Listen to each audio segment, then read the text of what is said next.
سلام دوستان، پنجشنبه 26 تیر ماه 17 جولای لایو ترید داو جونز رو داریم. اوپن نیویورک، بازار بورس آمریکا. صبر میکنیم تا بازار بورس باز بشه.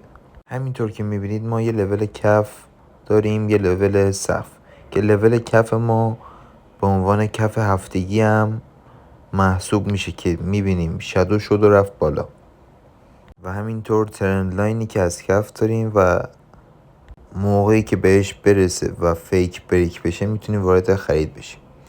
نقطه دوممون هم لول سقفه که با شکستش میتونیم وارد خرید بشیم. اینجا لول سقف ما میشکنه و ما وارد معامله فروش میشیم، ولی استاپ ما زده میشه و همینطور که میبینیم طولگ خودشو میسازه، طولگش خودشو پر میکنه و دوباره وارد معامله فروش شدیم و میبینیم که دوباره استاپ خوردیم. تا اینجا 2 تا استاپ را نوش جان کردیم. یه تیک بالاتر وارد معامله خرید میشیم. چرا؟ چون کندل قبل پرقدرت بسته شده و کندل بعدیش هم اصلاح ریزی به سمت پایین داد و استاپ ما را برامون ساخت و یه تیک بالاتر وارد معامله خرید شدیم.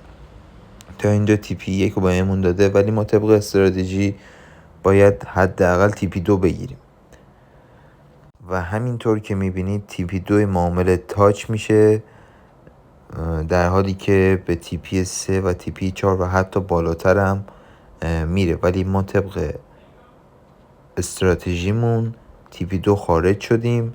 برایند امروزمون هم سر به سر به اتمام میرسونیم، یعنی 2 تا استاپ و یه تیپی